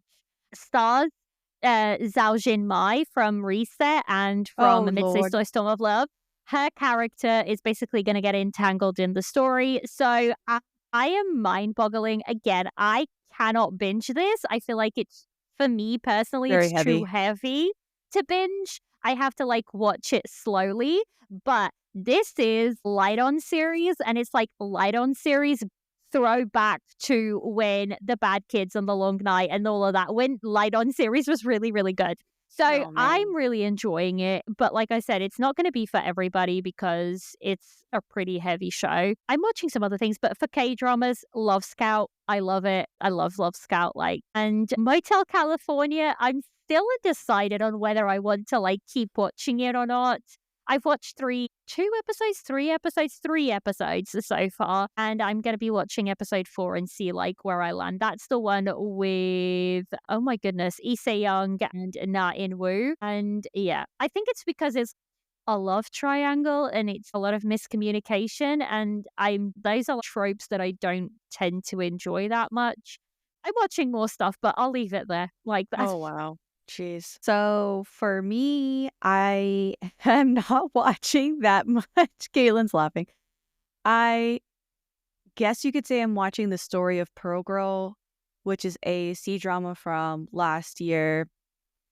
You know how in The Price is Right, when they do the spinning wheel at the end of the show, and it slows down to finally land on the number. I feel like I've come to that point in the show where I'm like, do I want to keep going with this or do I just want to stop here? Because I feel like the momentum has definitely slowed down for me personally. I've gotten up to episode 15 on Story of Pearl Girl and I'm like, damn, I think I'm bored. So that's just me personally. I think it picks back up in a couple of episodes because then you really get into her story. But it's a lot of business, which you don't tend to like. So there is exactly. I was kind of like getting through it at a very good pace. And then the last couple of episodes, I was like, you know what? This ain't it. So I was kind of getting the ick for it. It wasn't as compelling as the earlier episodes. And so I was almost about to set it down. So that's why I was like, maybe you can say I'm watching the Story of Pearl Girl. I guess it's a little bit on hold for me, but that's it. Like I was going to press play on a lot of things and then I decided to actually just watch some movies instead. I watched Shadow the other night, which me and Caitlin were talking about. Amazing movie. Amazing movie. Yeah. So Chinese movie. It's just cinematography alone in that movie is just gorgeous. Yeah. So I had never seen it. And then I logged it in Letterboxd. And then I looked up something else about Empresses in the Palace because the female lead in Shadow is also the female lead in Empresses in the Palace, because I was prepping for this episode and I looked up Empresses in the Palace and then I looked up that actress. I forget her name, but she is married to the male lead in Shadow. Those two actors. That's where they met. I was like I'm thrown. almost positive that's where they met. They've been married since 2010, and that movie came out in 2013 or something like maybe that. then. I had a like moment last night. I was like, woo, because I didn't expect that at all. They also have amazing chemistry in that movie too. They do. Yeah, he's playing like two characters. Yeah. Anyway. Yeah. A lot of stuff. So that's just one movie, and then I watch a lot of movies. I tend to do that. This is me all year long. Is me watching about 4 to 5 movies a week, and then sprinkling in episodes of shows. Sometimes I'm more heavy on shows than movies, and sometimes I'm just like, you know what? Let me just take a big break. I'm not feeling Asian dramas right now, and really, I need to get my ass in gear because I've started with season 6 of Daebak, and I've procrastinated on scheduling guests, on even nailing down the rest of the lineup. I had like the first 4 or 5 episodes. This is for sure what we're doing. And the rest, I was like, I think I'm going to do these. And now I'm rethinking a couple of shows. And I'm like, do I really want to watch that? So it's all based on me, right? Like, I'm the one that has to sit here and watch a show, edit the episode and all the stuff. And if I don't feel like watching the show, come on. So that's why I'm dragging my feet on a lot of things. And I've said this before, I'm a procrastinator. And if I'm not having fun, then why do it? So yeah, that's where I'm at right now. Very January of me, very dumpuary. I don't know if you guys know the trend in movies. If you see January and February releases in theaters, they tend to not be good movies. That's why they call it dumpuary. No, I've actually never thought about that. Yeah. But you're right on that. Mm-hmm. Basically, I'm not watching much either because I've been trying I don't feel so bad. Well, mainly because I've talked about this on the podcast, but like in November or December, I decided to try to get stuff off my current watch list to start like with a clean slate. And that's pretty much what I've continued doing into January. So the stuff that I've finished in January already are stuff that I brought over from 2024 for the most part. So I haven't started any of the new dramas that I wanted to watch in January, like Study Group, for example, or Unmasked, which was good for me because they didn't start until the end of January anyway. So I had a couple weeks there where I didn't really need to start stuff. Like I'm only watching one drama, which is what I brought over from 2024. Like I haven't clicked play on any of the new ones. Is it Iron Family? No, I dropped that. Oh. But Strange Tales of Tang Dynasty is the one I brought over that I still would like to finish and watch. Yeah. And then I'm like binging The Trunk because we're recording an episode today. So I literally that is literally what I watched this week because I can't binge stuff. So it's hard. It's hard for you. So that's literally what I've been watching. But I need to start all the new stuff pretty much. But Look, me and Caitlin are simpatico for once. Look, I am living my best life right now. There's a lot of dramas out. There's like a lot of, I thrive in this chaos. Yeah. And there's a lot of Chinese dramas that are going to hit us in February. So I'm like, I'm here for it. Like, I'm thriving. I get a little bit of like 5 anime though. Like I'm watching like 5 airing anime. I'm only watching 2. I'm only watching 2 anime. Watch 2, and now of course I'm watching 5, and I almost click play on 6, but I'm like, no, Caitlin, you need to start some dramas here. Unbelievable. So you guys are lying. You're watching even more stuff. Oh, I didn't even give you my full list. I was like, I skimmed off the top. But know, that's how I watch stuff. Like that's always been like how I have the memory of a goldfish. I can't watch like 5, 10, 15 shows all at once. I just can't keep it straight. I have 12 shows on my currently watching list right now. Like, it doesn't usually go beyond 10, but it's... Even if I click play on, like, Unmasked and Study Group, I still would only be watching 8 shows. And then, I'm not counting anime, because that's, like, 23 minutes an episode. Yeah, I'm not counting anime. Yeah, I'm not counting anime. I'm not counting anime, because, like, I could binge it in, like, one night and be caught up. If I clicked play on everything I had planned on clicking play so far, I would still only be watching like 8 dramas right now. Only? I'm usually watching 10, like Liliana. Anyway, moving on. Any drama watching goals for the year, or what is some of your most anticipated dramas for the year? I don't really have any goals for the year. I just kind of like watch what I want when it comes, and that's really it. Now for anticipated dramas, there's a few. There's a few that I'm looking forward to. I'll do K-dramas first because there's three that I'm really excited to watch. One of them being Mellow Movie, which is, same. that I'm so excited for that drama. It feels like the trailer gave our beloved Summer vibes. Is it the same writer? Right, There you go. That's why. But this is like Park Bo-young and Choi Woo-shik. Park Bo-young, she's a kind of actress. I will try anything she's in. As soon as I saw that it was her, I was like, sign me up. I'm here for it. So I'm really excited for that one. I have to pause here, because this is also on my anticipated dramas for 2025. Park Bo-young, when I saw her in the trailer for Mellow Movie, it hit me that she is always very choosy with her projects, and she does really good jobs. Yeah, dramas. Whether or not the drama is successful, that's a different story, but there's always some sort of message in it that is interesting.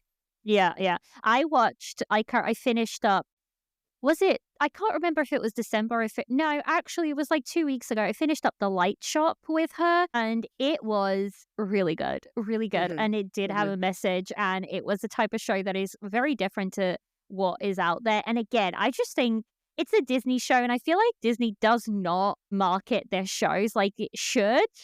It drives me bonkers because Disney has some of the best quality K-dramas on there, and it just doesn't seem to want to market them.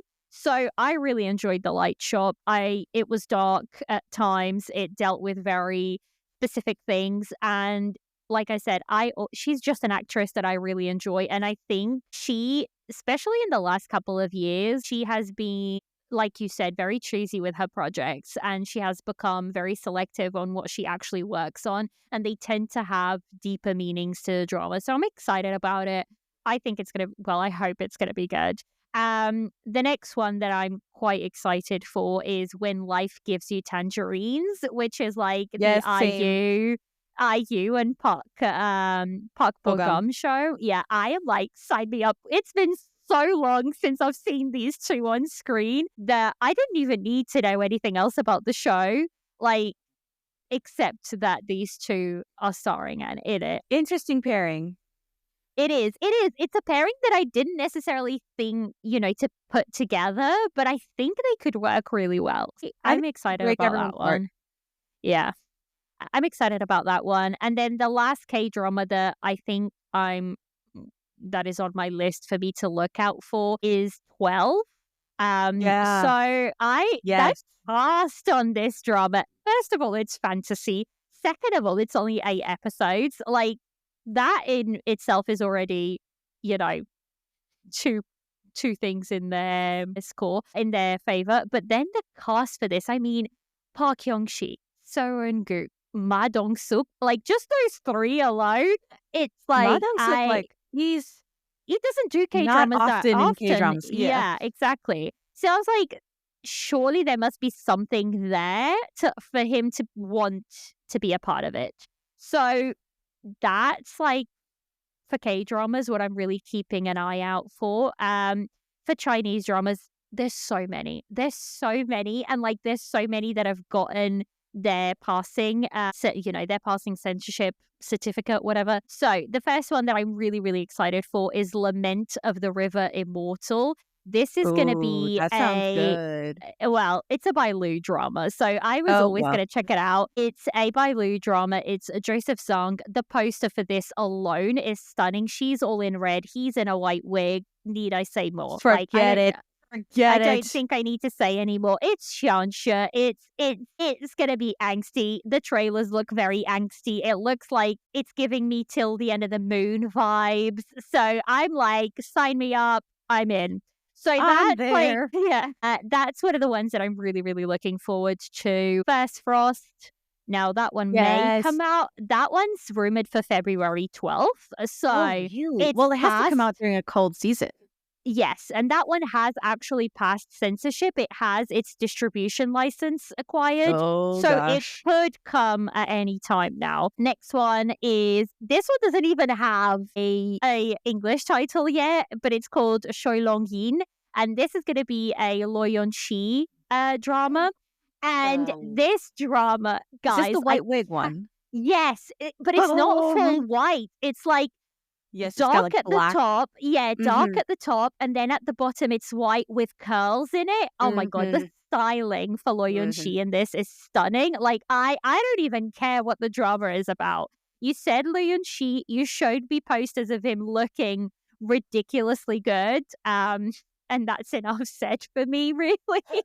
Um, but to be fair, I do like the synopsis of it. I think it's gonna be quite good in general. So that's one that I'm really excited for. And I think for the last one, because I do have way, way more than that, but the last one is Love Beyond the Grave. This is going to be a Dilraba and Chen Fei-yu collaboration. This looks dark. It looks moody. It looks like I can't wait to see Dilraba again on screen. I think she's one of those actresses that I do tend to enjoy when she chooses the right projects, let's put it that way. And I think this could be a really good project for the both of them. The styling for this is really good. There's just one more. I have to say this one because I am really, really excited and I think we'll get this one. Legend of the Female General. So that's the one with Chang Lei and Zoe Yi. Very excited about that one. But I could go on forever. Like I have so many Chinese dramas that I'm like, and I think there'll be 2025 dramas, but I'll leave it there. I'll let Jess talk now. Yeah, so I haven't really looked into C-dramas, but I love all of those picks. And So you many. said a bunch of my K-drama picks as well. Squid Game Season 2, hopefully this summer. All of Us Are Dead, hopefully this year, Season 2. Good Boy with Park Bo-gum. I think that's the one where we saw some promo where he looks like a boxer, I think. Is it that one or was that a movie? I can't remember. Good Boy Was that with the Park one Bo-gum. that was filmed in Ireland? There was like filming in Ireland. Ay, no me recuerdo.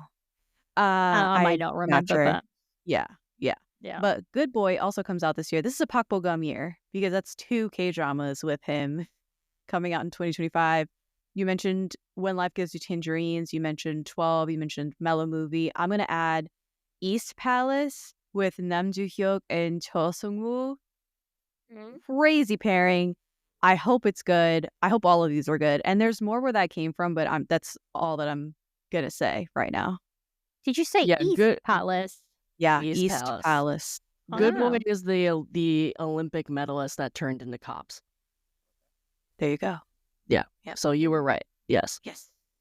And for my Yeah. list of these, you can go back and listen to my podcast episodes because it's like Yes. 25 each.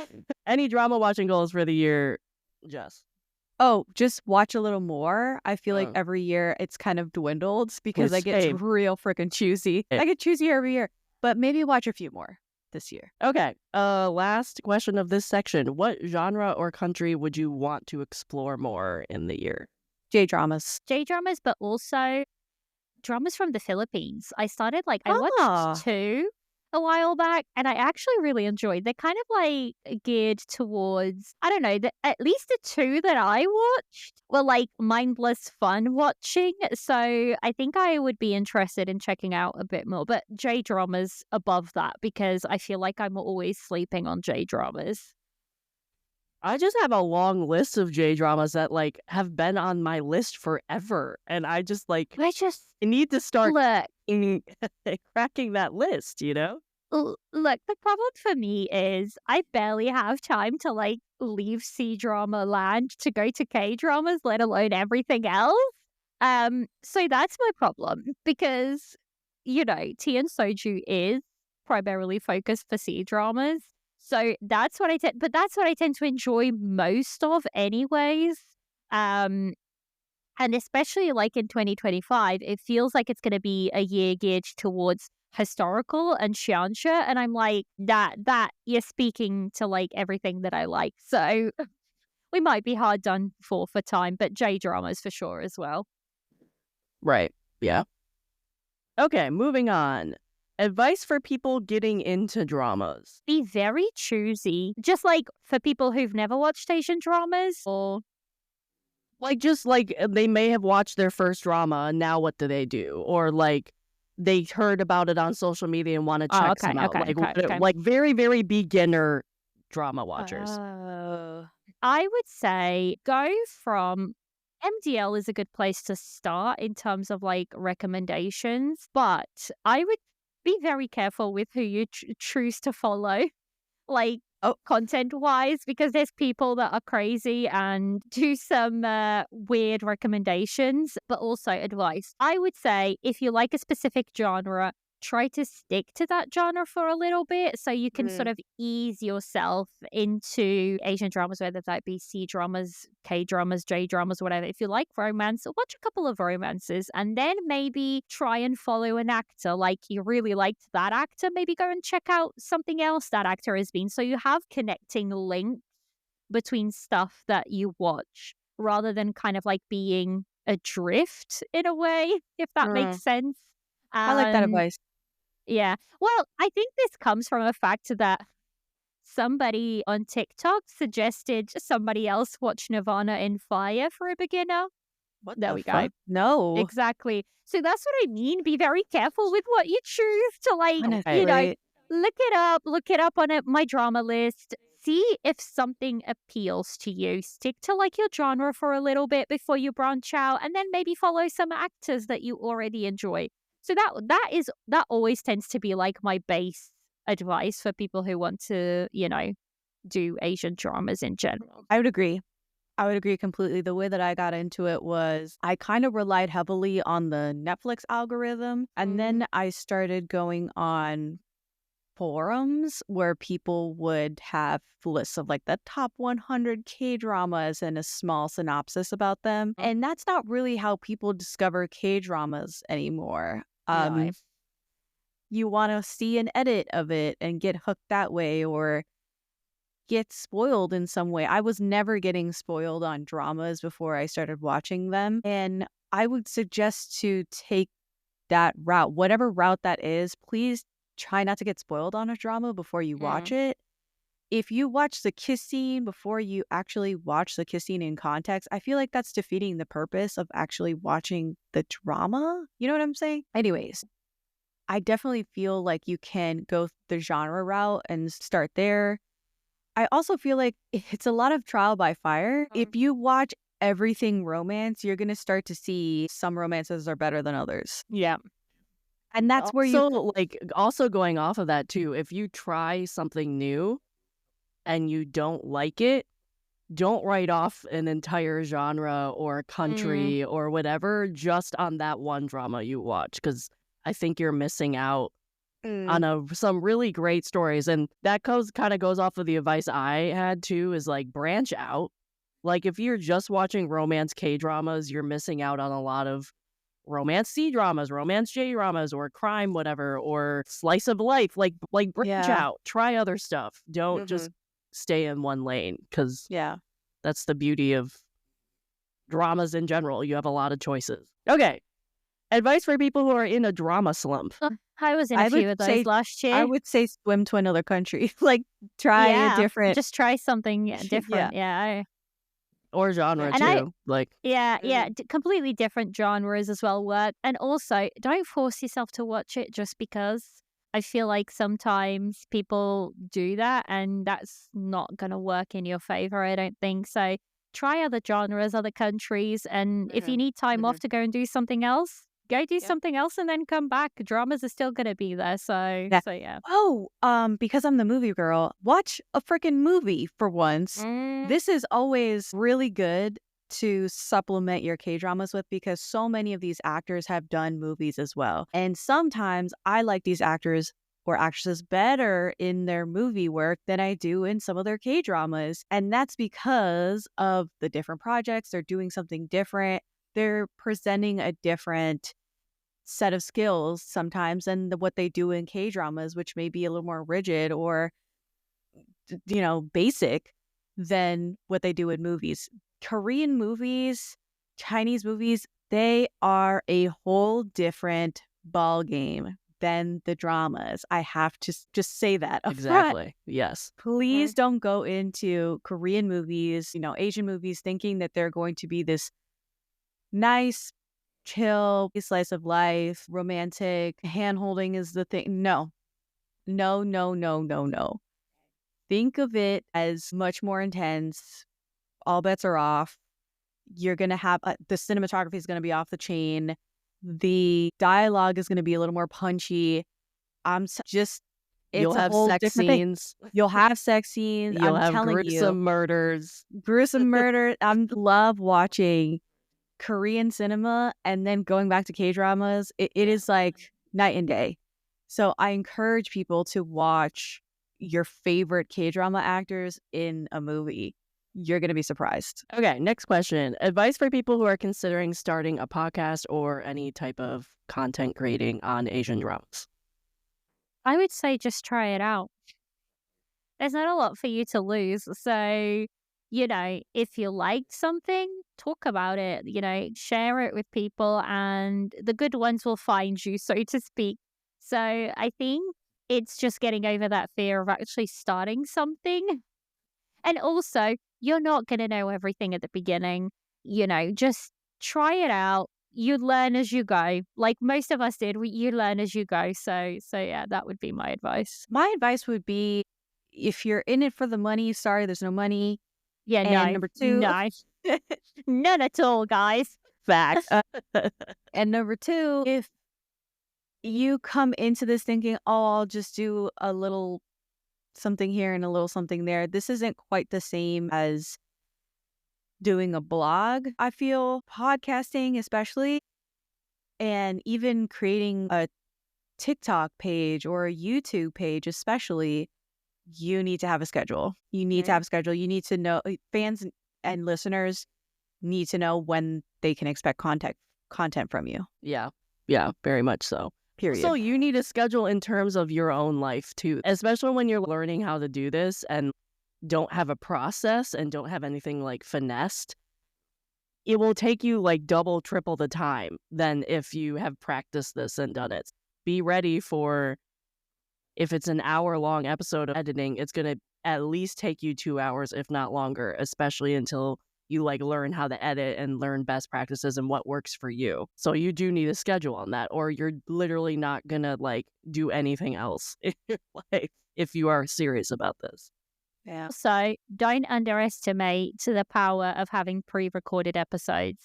They save you in a pinch. So if you can, before you start airing, if you can like batch record a bunch of episodes, do it. Absolutely do it. Okay, next question. If you looked back to when you were younger, would you have ever thought you would be making a podcast or doing social media about Asian dramas? No, because I don't think when I was growing up, like podcasts and social media wasn't that big of a thing. I don't think I would have ever imagined me doing this in the future. No, because it didn't really exist when I was growing up. True. I remember vividly getting a Facebook and being like, over here poking people day in and day out. Oh my gosh, that yeah. was what Facebook was. Okay. No, what about MySpace? Like MySpace, and we MySpace, had some, MySpace. MySpace. Yeah. Like changing all of your funds and like creating coding when I was in middle school to get my MySpace to get no. So I didn't think about this. Sorry, this is going to be a tangent, but did you ever, or was this just big in the UK? Did you ever get something in the States that was called Bebo? No.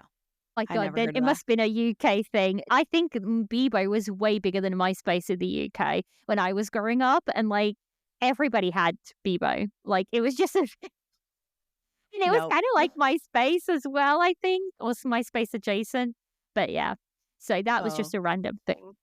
Yeah, I didn't think. And then even when I was starting to watch K-dramas in 2011, 2012, did I think that I would ever do a podcast and social media? No, because I hated talk radio and I was not about that life. And I was sitting over here watching Boys Over Flowers and getting made fun of by my family, Right. who did not understand why I was watching what I was watching. Right. So no, I was pretty much keeping it under wraps and not talking about this outside of my bedroom. So yeah. Same. There it is. Same. I was just going to show you guys that's what Bebo used to look like. Like you'd be able to create like your homepage, just kind of like a Tumblr almost. But yeah, that's what was big in the UK in 2005 and 6 and 7. Tumblr was around. Tumblr definitely was a thing. Tumblr, yeah, we had Tumblr as well, but Bebo was where it was at, apparently. Okay, next question. What draws you in to check out a drama? Is anything an automatic checkout for you? Like any trope, anything in the synopsis, anything is an automatic, like, I'm definitely clicking play on this. Xianxia, I tend to want to check out just because it's Xianxia and I tend to really enjoy it. I don't know, because I'm a mood watcher, so it just depends what I feel like I'm watching. There's a couple of actors and actresses that I tend to enjoy their work, so that will draw me in to want to watch at least an episode or two of certain dramas. There's certain directors that I really enjoy their work, so I'll keep a lookout, and even a couple of screenwriters, especially for Chinese dramas. I think in terms of plot, not necessarily, because as long as I'm in the mood for it, anything kind of works.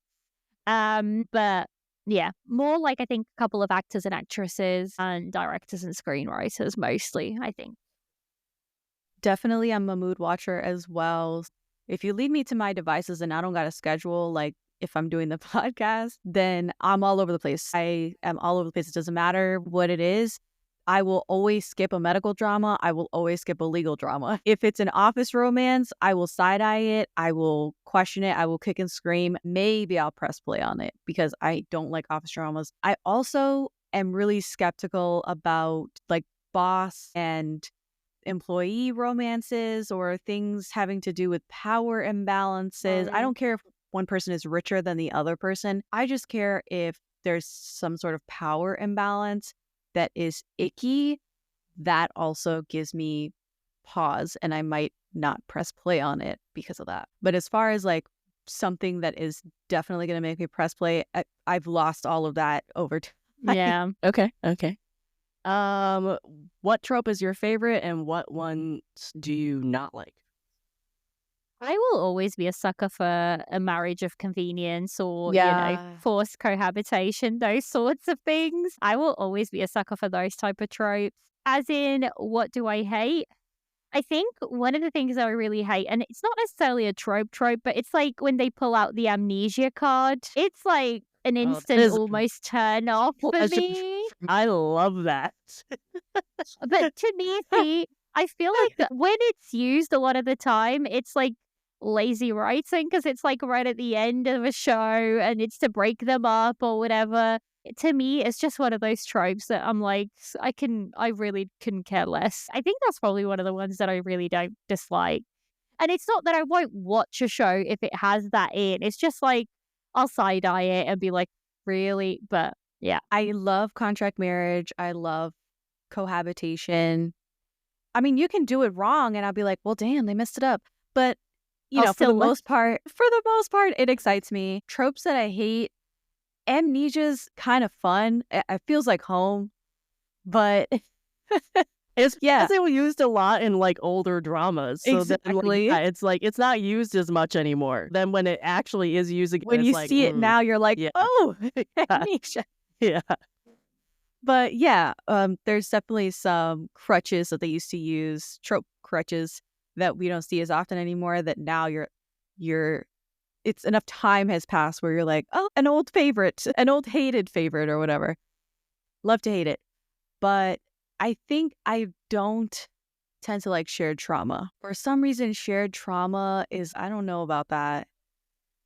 Your whole relationship is based on this horrible thing that happened to both of you. I don't know. It always like doesn't work for me. So that kind of checks me out. Interesting. Yeah. Mm-hmm. People love that. People really like what's one? Rain or Shine. Mm-hmm. Mm-hmm. The one with Lee Jin-ho and that girl that I don't like. There's two titles for it. Just Between Lovers. Just Between Lovers. Yeah, Just Between Lovers. Yeah. I don't like they have that a shared trauma. but that's not. I don't like it for other reasons. Yeah. I personally, anytime a romance has a murder plot, I'm in. Oh yeah. Like any type of that, that's me. What I don't like. You would think that if you fell in love in Korea, you were on borrowed time. Right. All the time. Yeah. All the time. Yeah. I also do love a good mahjong, like the crazier the better. So like No. throw at me birth secrets and like fake deaths all the time. I love that, including amnesia. The one I have discovered I don't like unless it makes sense, which is kind of like going in your direction, Liliana, what you were saying about amnesia of like poor writing.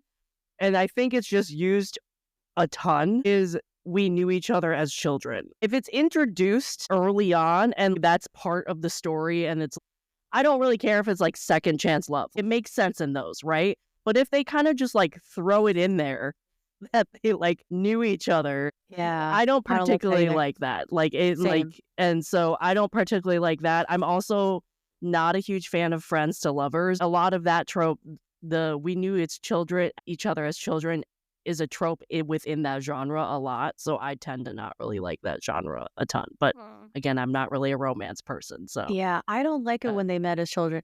Because it'll be like a fully baked romance. You're Right. totally into it. They have all this great fodder that you're into. And then suddenly they'll start an episode and it'll be like in the schoolyard. And you're like, oh, yeah, damn it. Here we go. They met as children. It like doesn't make sense. Yeah. It doesn't need it.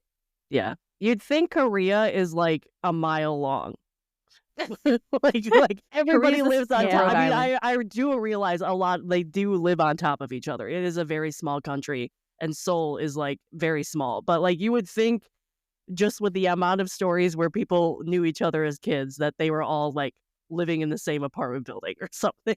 Yeah, so that's mine. Last of this section, what can happen in the drama that you immediately drop it or just like hear about it and like never check it out? Is there something that you immediately like, okay, I don't like it, I'm dropping it? If I hear about it, I'd still want to check it out myself a lot of the time, I think, and take my own conclusions. As for me personally watching, and I spoke about this, and it's a very specific thing, but like, I can't say it. When they try to make, no consent or, in romance and they force things and yet they try to make it romantic, that doesn't work for me. Like, that's not for me. If it's like, obviously, if it's a crime show and a rape happens, that's different. But if we're talking about like a romance show and there's obviously not, that would be something that I would turn off pretty much straight away because that would make me question the show in its entirety. I think that must probably be. I'm pretty open to checking anything out and then just seeing, like I said, mood watcher, just seeing how I feel about it. But I think that one would be one where I'd be like, no, not gonna watch it. I think for me, there's two that come to mind recently. One was The Witch's Diner, where I almost shut it off because there was one character and she wasn't even a main character. She wanted to give up something in her life to save a relationship with a man who like didn't love her, basically. It was like a waste man kind of deal. And I was like, no, we're not doing that. I think that women taking losses like that to save no good low down men or relationships that don't benefit them, but they're just hung up on them. I don't have tolerance for that anymore.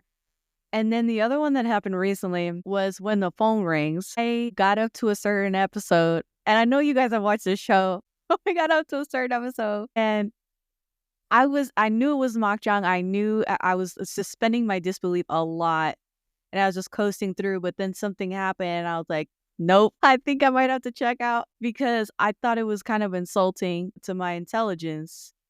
So yeah, they basically, it was almost like she should have died but didn't. Right. Yeah. Yeah. Yep. That's not necessarily a spoiler because but it's mahjong. Yeah, it's mahjong. Yeah, it's mahjong. I said it, and I said nope. Nope. I would say there's two ways that I would like immediately drop something. One is if a crime drama is like really, really, really predictable and like I'm on like episode 4 and I've already figured out everything, that's not fun for me to watch anymore. Oh yeah. Or if I'm spoiled on the killer, like that's immediately dropped for me because I can't sometimes I'll keep watching because I'm like, oh, okay, I'm curious how he or she would become the killer, whatever. But like most of the time, if I'm spoiled on the killer, I drop it because it's not fun for me anymore. The only other time I have like immediately dropped something is I still remember it because I was really angry because I think it was like episode 10 of 12 or something, or maybe 9 of 12. Do you remember the drama item with Ju Ji-hoon? I can't remember if like he got premonitions or he went back in time. I can't remember. There was this little girl, I think it was his daughter. I literally said on like episode 2, this is going to be a major spoiler for this drama. So if you guys don't want to skip ahead 30 seconds. Like, if you don't want to hear this spoiler, skip ahead like 30 seconds. I said on like episode 2 or 3, like if they kill off this girl, I'm going to immediately drop it. And of course they did, because you can tell by episode 2 or 3, I'm like, oh, this girl's dead. This girl is automatically dead. Because I mean that for me, because I think I just predicted it because I watched a ton of crime stuff. So you kind of know what type of characters are easy to kill off in crime stuff. But I was like, if they kill off this girl, I'm immediately dropping it because it was the one character I was not okay with them killing it, because how they did it in the story made no goddamn sense. I watched it when it happened. I was like, they could have taken this story a million other directions. Why did they have to kill this kid? I immediately dropped it. I literally dropped it in the middle of an episode. I didn't even finish the episode. That was like the one time I immediately dropped a show, I think, that I can remember in recent time. But yeah, that was. Also, if things get boring, right? Yeah, I'll drop it. Yeah. And like, I mean, for the most part, like in this is a trope in crime dramas in general. If you have a puppy cop, they're dead in 8 episodes, 12 episodes, whatever. Which is fine because that's a trope. Like you kind of know that's coming, right? It's not like they kill this random person out of nowhere and whatever. But in this case, it was just like it didn't need to happen. Mm-hmm. There was no reason why. Whatever. I'm gonna keep ranting on it if I continue. Okay, moving on. So we are going to enter the rapid fire. You can give explanations if you want, or you can just say your answer. Whatever you want. Rapid fire questions. Favorite K-drama? I said I would not choose, so I listed 3. I did tell Caitlin that like there's no way I'm only doing 1. So I chose 3, and I chose one from like each genre, if that makes sense. So K-drama, Move to Heaven, The Red Sleeve, Memorist. That, you know. That's me. Nice. Okay. 2521 Goblin, because this is my first life. Nice. Okay. Same question, but C drama. There's so many more. Like I can't choose. Okay. C drama. Go ahead. Till the End of the Moon and Joy of Life. Hidden Love. What am I doing this? Love Between Fairy and Devil and Till the End of the Moon. But there's more. There's so many more. There's so many more. I hate this question of favorite because I have many favorites. So I don't have. It's the worst question to ask. And then Japanese dramas. Where the Sea Begins and Mother. Okay, Alice in Borderland and First Love. Nice. Okay. Favorite food you see in dramas? Or that you've eaten, or like whatever. Oh, she said that quick. Yeah, because it's any day, all day, hot pot. I'll just say anything they eat in the Let's Eat series. Have you seen that series? Oh, yeah. I haven't seen like full seasons of it, but like scenes and everything. Oh, my God.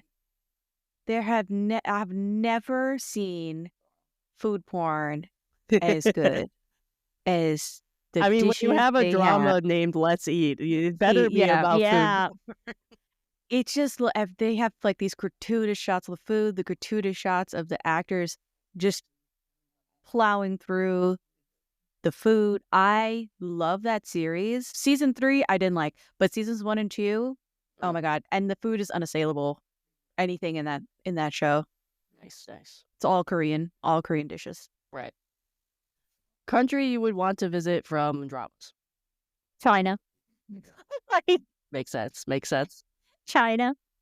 Yeah, so I would love to visit China, but China's huge. Right. Yeah. So it is very difficult, I feel, to plan a trip that is gonna fully encompass everything and do it safely.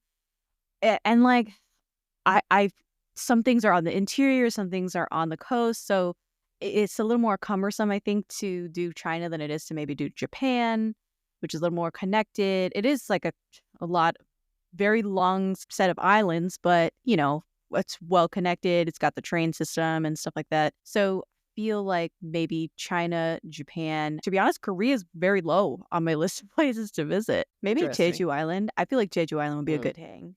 Mm. Okay. Yeah. Well, I mean, I've been to Japan and Korea before, so like I would like to visit them again because I was Again, only yeah. in like certain cities and didn't really go outside of the capital cities for the most part. And then I've never been to China. So I also would love to go to Thailand. I almost did Peace Yeah. Corps there for 2.5 years. So, but I didn't. Should have. Well, I didn't have a choice. They sent me another place. And that Ah. was a time where you could not choose where you were going. Mm. Anyway, any Asian drama characters you absolutely would not want to date? I mean, pretty much almost all of them. I'm partial to a red flag. Makes sense. I would always say, like, I like my characters on screen to be red flags and very flawed and whatnot, but I would never want to date people like that. That would be my answer, pretty much almost all of them. Same. I wouldn't want to date nobody. Yeah. Yeah. Yeah. I would be the same. Yes. Yeah. Same kind of question. Any of like the drama worlds you would not want to be living in? Xianxia. Like, I love it, but everybody dies. So, just saying, I quite like Right, being right. alive. Right. Any crime drama? Yeah. Nope. Oh, the crime Yeah. dramas. Yeah. Yeah. Also, like the zombie ones. Oh, yeah. Like, zombie I don't apocalypse. know. Yeah. That's, yeah. so fun. Nice. The Kingdom? Yeah, the Oh, kingdom yeah, ones. nice. Oh man, yeah. You want to come at it with a sword? Yeah. A flaming arrow? Yeah. No. Just take me out right now. Take me out right now. Yeah. Right. Drama that you were surprised you enjoyed. Not necessarily that I was surprised I enjoyed it, but that I was surprised of how much I enjoyed it, and that would be Nirvana and Fire. Because I didn't think I was going to. Because it is a politics drama through and through, and that wasn't usually something I liked in the past, but apparently it is now. Nirvana and Fire would be my answer. I don't think I have something that I'm surprised that I enjoyed. I have things that I'm surprised I disliked. For instance, We can go that route too. What's Wrong with Fairy Kim? Okay. I was convinced I would really like that show. Everyone sung its praises. It's so high on everyone's top 5 K-drama romance list. And I watched it and I was like, I really dislike this show. I do not like this show. So surprised that I disliked it. My one that came off the top of my head was My Roommate is a Gumio. I was very surprised I loved that drama. Like, that's one of my top Korean romance dramas of all time. Because the trailer, Lee in that is like so over the top when it comes to comedy. And I like watched the trailer and I'm like, I'm not going to like this, but I'm definitely going to check it out because Jong Ki-young is in it. I absolutely adore that drama. And I like never would have seen myself adoring it as much as I do. So that was and people are surprised I like it too. Like, I remember when I announced that I liked it so much, everybody's like, wait, you liked the drama? Really? Next question, binger or on-air watcher? I tend Binger. to be an on-air watcher, but if the mood strikes, I'll also binge. I can easily binge a show as well because that's what I used to be like. So more heavily leading towards on-air dramas, but I can also binge, I think. I'm on-air, for sure. I'm like not the a binger. middle. I'm like the middle ground. Even if I am watching a completed drama that I could binge, I treat it like it's on air. Like, I don't binge it at all. Okay, next question. K-pop listener, yes or no? Yes. Sometimes. I don't listen to it as much as I used to, but I am very partial to Stray Kids. I'm going to see them in June, July. I can't remember. Oh, actually, it's weekend before Jess arrives in the UK. So Nice. so I'll be going down to London twice that week. Cool. But yeah, as Stray Kids, BTS, I tend to enjoy, them. Okay. I am also a listener, pretty much the same length as I've been watching dramas because OSTs brought me into K-pop. So, next question: umbrella scene or piggyback scene? Umbrella scene. Can I choose the third option, which is he uses his coat or jacket as an umbrella to kind of cover them? That makes sense. Sure. Okay. Because I am so partial to that. So Okay, partial. Okay. Yeah. Cool. All right. I'm like, that's sexy. Sorry. Next question: medical drama or police drama? Police drama. I was going to say, realistically speaking, neither. But if I'm going to choose, then police drama. Yeah, I barely ever watch medical dramas, but okay. Next, cohabitation or friends to lovers? Cohabitation. Cohabitation. I think it's so hard to get friends to lovers right. Yes. They just don't often do them. Give me an enemies to lovers. That will trump anything. But like an actual enemies to lovers where they're trying to kill each other, not mild dislike to lovers. Let's put that out there. Right. Next one, serial killer thrown into a romance drama or White Truck of Doom? White Truck of Doom, old friend. Yeah, I was going to say White Truck of Doom. White Truck of Doom, because you're kind of expecting it anyways, aren't you? Old friend. Gets you on edge. Every time they're near the street, walking across the street, you're like, is there a white truck? Yeah. Right. I mean, I'll take both of them, but that's just me. The serial killer is always like, come on, but a serial killer, or a stalker or whatever. Or a stalker. I'd prefer the stalker to a serial killer. All right, next one, found family or romantic fall and catch? Found family. Question: what is romantic fall and catch? Like the female lead falls and the male lead runs in and catches her before she hits the ground. Found family. Yeah, found family any day. Yeah, I'm a found family as well. And last rapid fire question: amnesia or love triangle? Can I say neither? I really like it. Jeez, hard to say. That's why I paired these up, because I knew you guys didn't like them. I perhaps love triangle, but I not just get partial annoyed. to either. Yeah. Right. They're both annoying. You're right. I'm just like, just pick one already. I would take amnesia over love triangle any day of the week, personally. But again, it's my guilty pleasure. So, and that's it. That's the end of the questions. Anything more you want to say or talk about or bring up or? No, I think you got to the bottom of it. Yeah.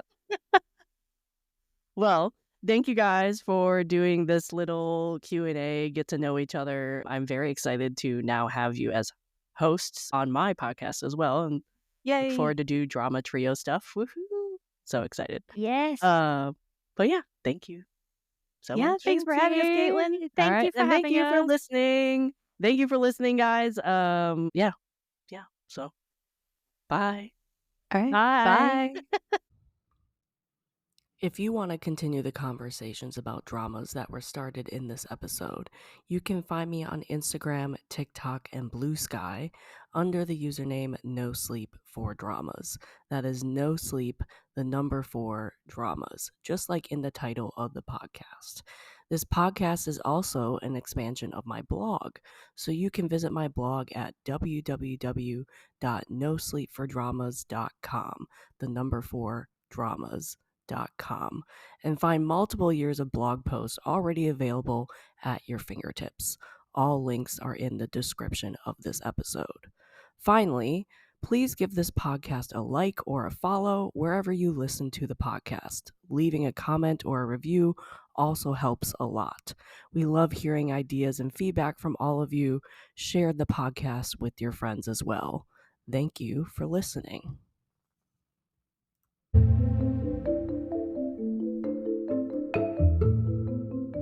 This has been an episode of the No Sleep for Dramas podcast, and I am your host, Caitlin. I will see you here next time, and I hope you get no sleep chasing the next episode just like me. Good night.